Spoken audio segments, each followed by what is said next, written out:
They laughed at the desert, mocked its dust, scoffed at the silence in the sand, the heat, the hardship.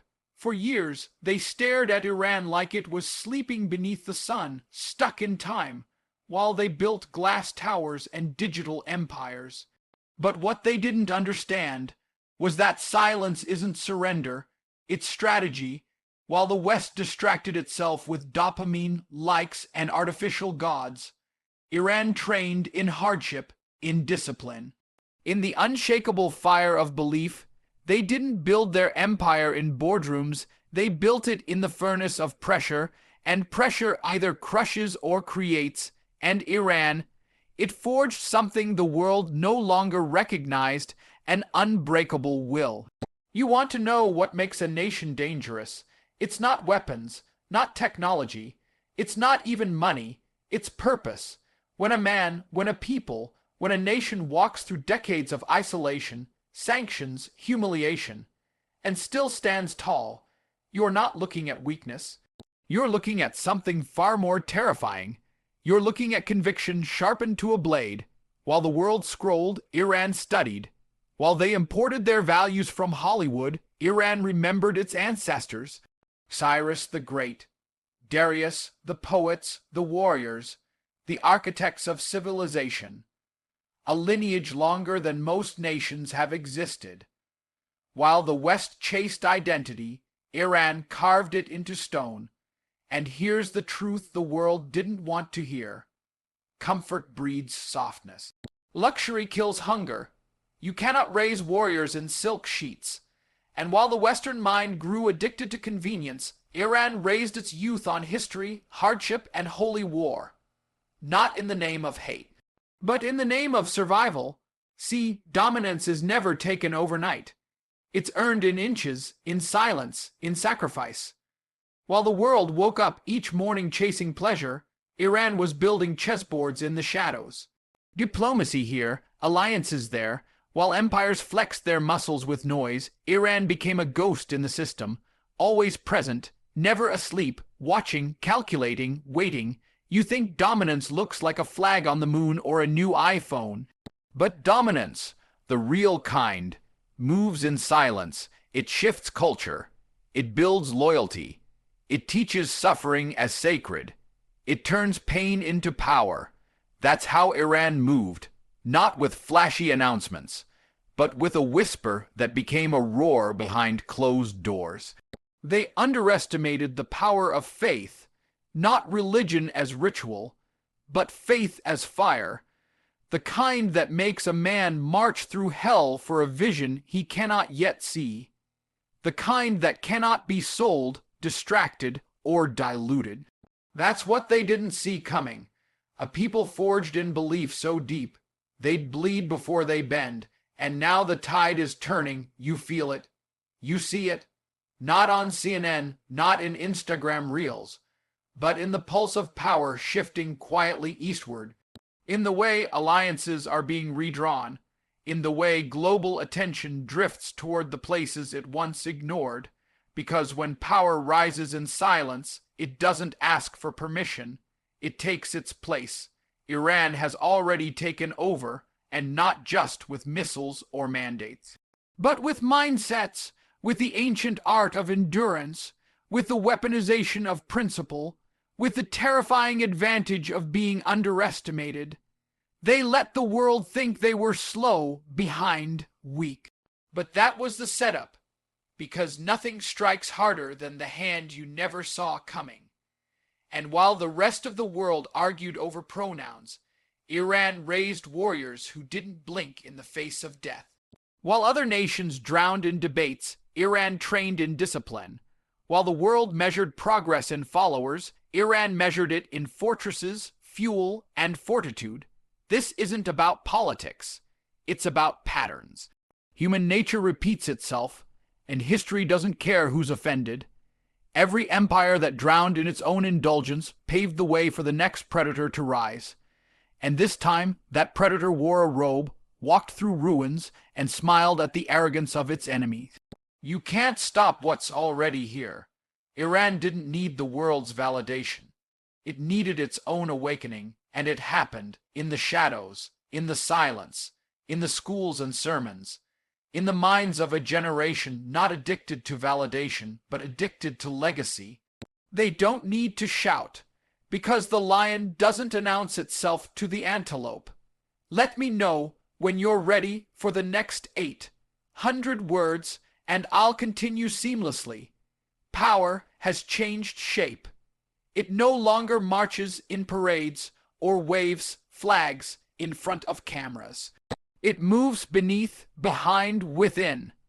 The true empires of this age are not the ones you see on magazine covers. They're the ones with patience, with discipline, with the will to bleed for decades to win for centuries. Iran understood what the West forgot, that to rule the world, you must first rule yourself. While the youth in other nations chased distraction, Iran cultivated hunger, real hunger. Not the kind you fill with fast food and filters, but the kind that keeps your fists clenched and your jaw locked when the world tells you to quit. The kind that wakes you at dawn with purpose in your chest and fire in your spine. They didn't build empires through loans and likes. They built them the old way through sweat, suffering, and spiritual conviction. While the world mocked them, they remembered a universal truth. Empires are not built in comfort. They are carved from chaos by men who refuse to fold, and you wonder why they're rising, because when the rest of the world became addicted to convenience, they trained in pain. They ran toward resistance. They embraced the brutal beauty of discipline. Their leaders weren't trying to be liked. They were trying to be feared, to be respected, to be immortalized, and whether you agree with their methods or not, that kind of leadership has power. Because the masses don't follow weakness, they follow certainty. The West gave its people freedom. Iran gave its people a mission. And what do you think is more powerful? A man who's free to do anything, or a man who believes he was born to do one thing and he'll die before he fails? They are not like you. They are not trying to fit in. They're not auditioning for approval. They don't need your culture, your music, your ideologies. They have their own, and that terrifies the modern world, because you can't cancel a man who doesn't care what you think. You can't control a people who find their value in the eternal, not the external. Iran has already taken over spiritually, mentally, strategically. While you were asleep in peace, they were awake in war. Understand this. The world doesn't shift with noise. It shifts with pressure. Silent, invisible pressure. And Iran applied that pressure in places no one was looking. Proxy by proxy, idea by idea, generation by generation. The game was never about winning headlines. It was about embedding influence. Quietly, permanently. Do you know what happens when a people suffer long enough without breaking? They become untouchable. You can't shame them. You can't starve them. You can't buy them. That's Iran now. A nation that learned how to endure anything without losing itself. While the world obsessed over how things looked, Iran obsessed over how things worked. They studied leverage, geography, oil, religion, culture, warfare, and then they played the long game. While other powers sprinted for short-term victories, Iran was building a kingdom of patience. They weren't playing checkers. They were writing the rules of chess in a language no one bothered to learn. And that's why they're winning, because while others chased perfection, Iran embraced the imperfect truth of human power, that fear, loyalty, and belief can still move mountains.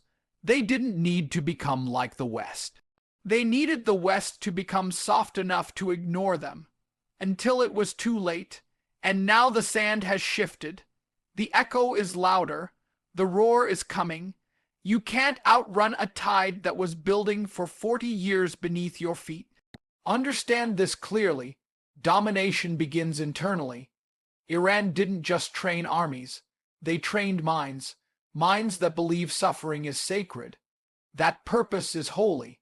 That dying for something greater is better than living for nothing. You can't fight that with tweets. You can't fight that with luxury. That kind of will must be met with equal fire, or it will consume everything in its path. They built their empire the ancient way, not through PR, but prophecy, not through comfort, but conviction, not through politics, but purpose. You can mock them, but you cannot move them, because a man who knows why he's alive cannot be bought. He cannot be broken, and a nation of such men.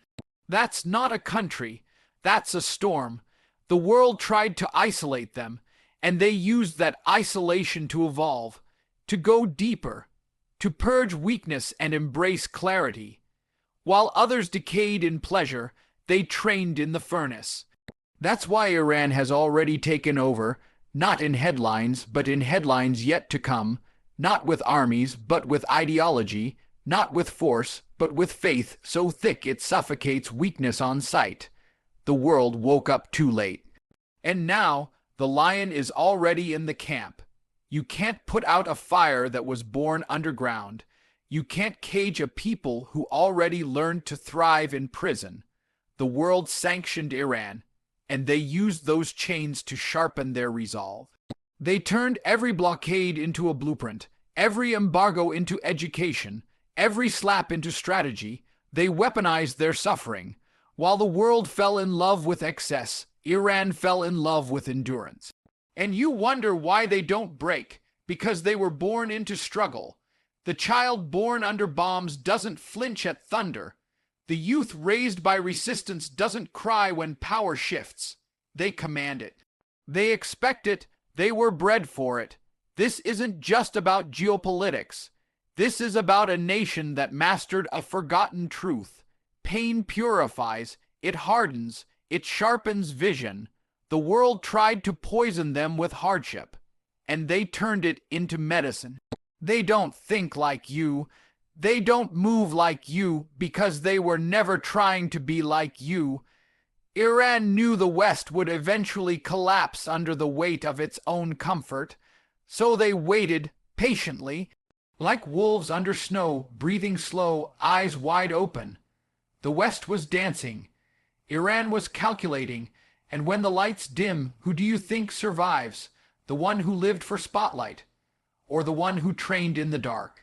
Iran built men who fasted while others feasted, who walked while others waited, who prepared while others partied. The West turned its youth into consumers. Iran turned theirs into combatants. One side made followers. The other forged leaders, because Iran never sold its soul for convenience. It remembered what the world forgot, that a man who has suffered for what he believes in becomes undefeatable, not in weapons, not in wealth, but in will, and it's that will the world should fear, because you can shoot a soldier, but you cannot kill a spirit. You can bomb a city, but you cannot destroy an idea rooted in discipline and destiny. And Iran is no longer just a place, it's a mentality, a movement, an awakening. Iran became a symbol of something the world abandoned, conviction, the kind of conviction that doesn't ask if it's popular, the kind that doesn't need your applause, the kind that survives alone, sharpens in solitude, and strikes when the opponent thinks the fight is over. They didn't take over the world by shouting. They did it by staying silent long enough to strike without warning. They moved through the cracks, through the chaos, through the distractions. They knew when the rest of the world became soft, they'd be the blade waiting beneath the velvet.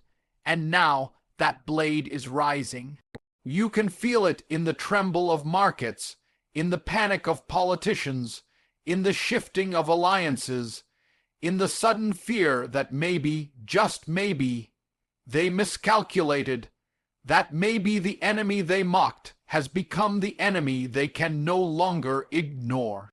Because Iran is no longer asking for a seat at the table, it's flipping the table, not because they want chaos, but because they see that the current order is built on sand, on lies, on illusions. While others were drunk on modernity, Iran sobered up on struggle. And now, they don't need the world, they are the world. The new rules are being written in Persian ink. in the trenches of resilience, in the heartbeats of a generation that doesn't blink in the face of fear. They learned from the West not by imitating, but by dissecting. They studied your plays, then rewrote the game. And now, while everyone else is playing checkers with hashtags, Iran is playing centuries with strategy. And it's working because empires fall not with bangs, but with silence. The silence of values vanishing. The silence of purpose lost. The silence of youth who no longer believe in their nation, in their future, in anything at all. But Iran never lost its silence. It filled it with sermons, with sacrifice, with structure. While the West sold meaning for marketing, Iran stored meaning like a weapon in waiting. Now they're releasing it. And here's the truth no one wants to admit. People follow strength, not show, not style, but strength. Unapologetic, immovable strength. Iran never tried to charm the world. It dared the world, and now the world is realizing. Maybe charm was never power to begin with. Maybe sacrifice was. Maybe the nation that bled and didn't break is the one that owns tomorrow. You see, dominance isn't always loud. It isn't always flashy. Sometimes it's a slow, unshakable march. Sometimes it's a drumbeat no one hears until it's already beneath their feet. And when it arrives, there is no discussion. There is only submission or resistance. And the world, it's out of breath. It partied while Iran prepared. It laughed while Iran loaded. It mocked while Iran memorized every move. Now the joke is echoing. Now the storm is here. And the question is no longer, can Iran rise? It's who will stop them. Because the world woke up too late. And Iran has already taken over. It didn't happen in an explosion. It happened in erosion. Quiet, deliberate, invisible. While the world shouted about freedom, Iran redefined it. Not as indulgence, but as responsibility. Not as the right to do anything, but as the strength to choose what is right even when it's hard. That's what broke the world's understanding, because Iran didn't want your version of freedom. It wanted sovereignty of the soul. They taught their sons to kneel only before God and their daughters to walk with fire in their veins, not arrogance, honor, not vanity. Val, you thought you could crush them with isolation, but isolation became their forge. You thought the youth would revolt with hashtags, but they returned to the old codes, the ones written in blood, legacy, and prayer. This is what the world doesn't understand about belief. It doesn't fade under pressure. It becomes sharper, purer. Iran's belief system isn't perfect, but it's powerful because it gives its people something modern man no longer possesses, meaning, and meaning is might. They raised a generation that doesn't tremble at discomfort. A generation that was taught to see life as struggle and struggle as sacred. While you raised men to chase validation, they raised men to chase victory. While you taught comfort, they taught combat. You can't beat that with memes. You can't beat that with slogans. You have to match their discipline, and the world is out of discipline. What did you expect? That they would watch quietly forever? That they would stay in the corner of the global room while the softest nations lectured them on how to live? You underestimated history. You ignored legacy. And now, the lion you caged in economic sanctions is no longer pacing. It's charging. This is what the fall of empires always looks like. Not a single cataclysm, but 1,000 small failures. The failure to listen, the failure to prepare, the failure to believe that pain can be more powerful than comfort. Iran embraced pain, and it made them sharp. Do you understand what that means? They don't just fight with missiles. They fight with memory, with purpose, with culture. You can't sanction that. You can't bomb it out of a people.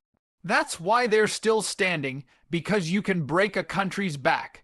But if its spine is belief, it will rise. They understood something the West never wanted to face. Progress without purpose is poison. Because a machine without morals just makes you faster at destroying yourself. And that's exactly what's happening to the world now. Faster internet, faster fashion, faster dopamine, but no direction.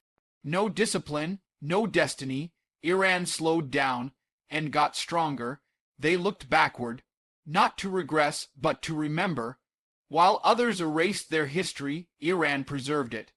While others apologized for their ancestors, Iran studied theirs. Found pride in them, not arrogance, alignment. They didn't just inherit a flag, they inherited a mission, and when a people carry a mission, they are dangerous because they cannot be stopped by comfort. They cannot be seduced by modernity. They've already tasted struggle and found it holy. Now their influence spreads, not like a fire, but like a seed, quiet, steady, permanent in culture, in mindsets. In movements, they don't need to conquer your cities. They're already inside your systems, already in your blind spots. And still the world sleeps. Still the world mocks. Still the world denies. But denial is not a defense. And mockery is not a strategy. Look deeper. You'll see it in the eyes of every Iranian child raised on sacrifice. You'll see it in the iron backs of men who've worked through war. You'll feel it in the cold stare of leaders who don't need your applause to know they're right. That is what dominance looks like before it's declared. That is what rising power always feels like, inevitable. And while the West measures success by the size of the stage, Iran measures it by the strength of its silence. Because the strongest man in the room doesn't speak first. He watches, waits, then moves when the moment is perfect. That's what's happening now. The moment has come. Iran isn't just reacting anymore. It's directing, and the world is following without even realizing it. Culture, conflict, currency, allegiances, it's all bending subtly around the gravity of Iran's resurgence.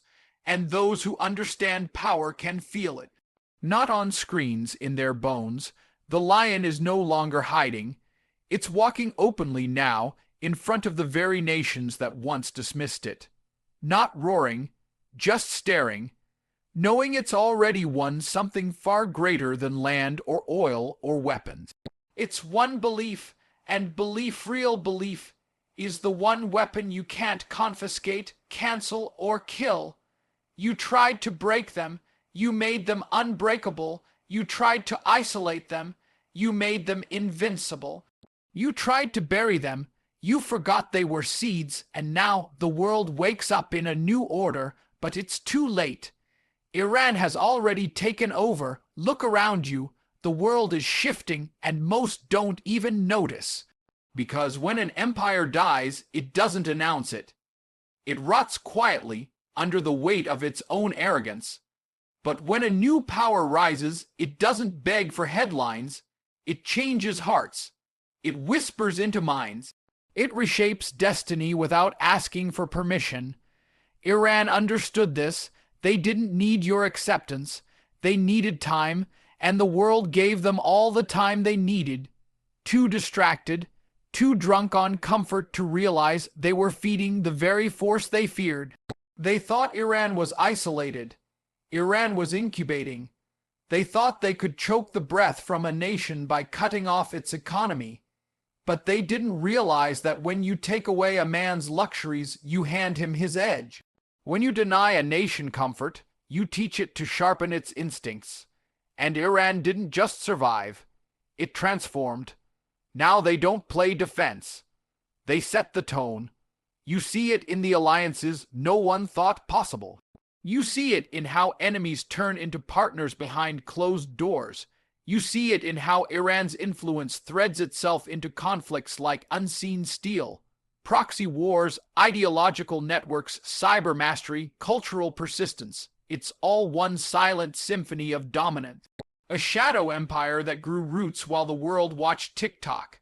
And still, people underestimate them because they don't understand the power of patience. Iran isn't rushing, they're uncoiling slowly. Precisely, they don't want to blow the system up. They want to bleed it out, quietly, efficiently, without fanfare, and when the final moment comes, it will be surgical, because Iran doesn't scream for attention. It speaks in inevitability. Understand this. The strongest powers in history were never the loudest. Rome rose quietly, brick by brick. Genghis Khan moved faster than fear could spread. The Ottomans built their throne from strategy, not slogans. And now Iran has joined that lineage, not through conquest, but by making themselves impossible to ignore. They became essential, essential in energy, essential in culture, essential in ideology, essential in defiance. You cannot erase a nation that refuses to bow. You cannot stop a people who have accepted suffering as the entry fee for greatness. Iran learned what most forgot, that legacy is not built in ease, it's built in fire. And the world, too late, has realized that fire doesn't fear water. It turns it to steam and keeps moving. So what now? Do you still mock? Do you still pretend this is temporary, that this is just a regional flare-up?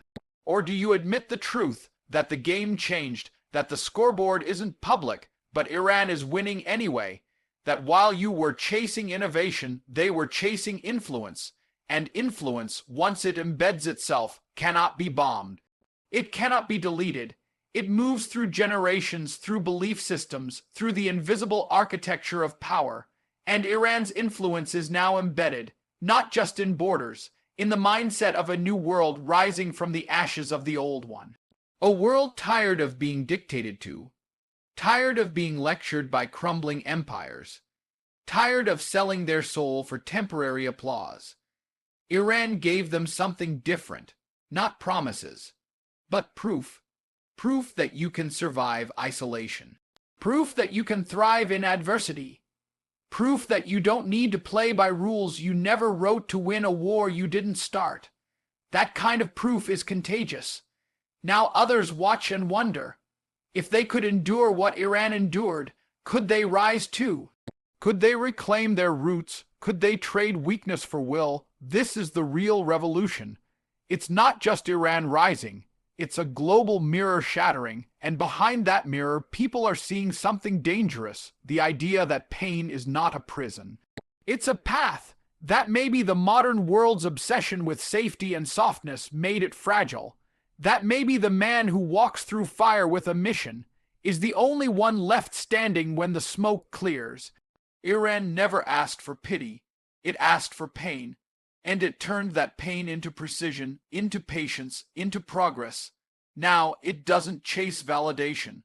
It walks through storms while others panic at the forecast. And that, more than missiles, more than media, is what makes them unstoppable. Because power that comes from discipline cannot be dismantled. Power that comes from belief cannot be borrowed.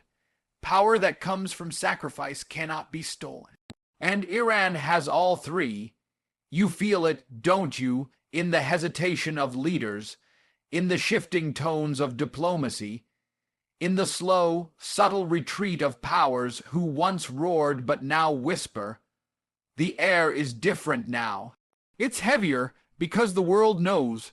Whether it admits it or not, Iran has already stepped onto the stage, not begging, not apologizing, just standing tall, timeless, terrifying, and the world woke up too late. This was never about bombs, it was about belief. This was never about weapons, it was about will. It was never about who had more, it was about who could last longer. That's the game no one wants to play anymore. The game of endurance. The game where time becomes your ally, not your enemy. The game where silence is not weakness. It's warfare. Iran mastered that game. They outlasted everyone who thought they could outspend them, out-posture them. Outshout them, but Iran didn't play for the spotlight. They played for permanence, and now they walk through the smoke of fallen giants, because when you outlast your enemy's pride, you inherit their power. You can smell the fear now, not the kind that shouts, but the kind that tiptoes, the kind behind backroom meetings and soft diplomatic statements. the kind that watches from a distance and hopes the lion doesn't turn its head. But the lion sees everything. It knows the terrain. It knows who ran, who betrayed, who laughed, who underestimated, and it never forgets. Iran is no longer warning the world. It's reminding it that suffering, when accepted with honor, becomes a ford. Reminding it that values, when unshaken, become armor. Reminding it that belief, when passed through generations like sacred fire, becomes destiny. While the world built silicon, Iran built steel. While others raised influencers, Iran raised warriors. Not just in uniform, but in spirit, in soul, in mindset. They know what they stand for, and that more than tanks, more than treaties, is the real superpower in a world that stands for nothing. Because when a man doesn't know who he is, he bows to whoever shouts the loudest. But when a man knows who he is, he doesn't need to raise his voice. His presence speaks. Iran's presence speaks now, louder than sanctions, louder than speeches, louder than the entire modern machine designed to drown them. And it says one thing, clear and cold and final: you tried to destroy us, you built us instead. The very isolation meant to break them gave them unshakable unity. The very war meant to crush them gave them generational memory. The very suffering meant to humiliate them turned them into something terrifying. A people no longer afraid to die for something greater. And that makes them immortal. Because immortality isn't about living forever. It's about living for something that outlives you, and now that fire is spreading, not through conquest, but through inspiration, through respect, through the terrifying realization that maybe, just maybe, the world bet on the wrong horse. Maybe resilience beats relevance. Maybe sacrifice beats style. Maybe steel beats smoke. And the youth of the world, those who still have a fire in their chest, are watching. Quietly, closely, wondering, what if we've been lied to? What if the good life made us weak? What if the pain we ran from is the very path to power? That's the real shift. It's not in governments. It's in the soul of men who are tired of being soft, tired of being ruled by guilt, tired of living without gravity. They're watching Iran, not out of admiration, but out of curiosity, and curiosity becomes conviction, conviction becomes courage, and courage changes everything. So now the world is divided, not by borders, not by flags, but by mindset. There are those who still chase comfort, who still bow to the modern gods of distraction, who still believe that truth can be voted on, bought, or canceled. And then there are those who train in silence, who suffer with pride, who would rather die standing than live kneeling. And in that new world order, Iran sits at the table, not because they asked, but because they earned it. They didn't need to storm the gates. They simply waited until the gates rusted, and now the world watches in awe, in denial, in fear, and still it clings to the illusion that it can reverse what has already unfolded. But you cannot unforge iron. You cannot unawaken a people. You cannot undo the rise of a storm that was born decades ago in the deserts, behind barricades, beneath the weight of enemies, beneath the prayers of mothers and the blood of martyrs. That storm is now here, and its silence has become thunder, its patience has become pressure, its pain has become prophecy, and the world woke up too late, because Iran has already taken over. Not with flags, but with fire. Not with missiles, but with meaning. Not by demanding power, but by becoming it. And you cannot stop what has already become.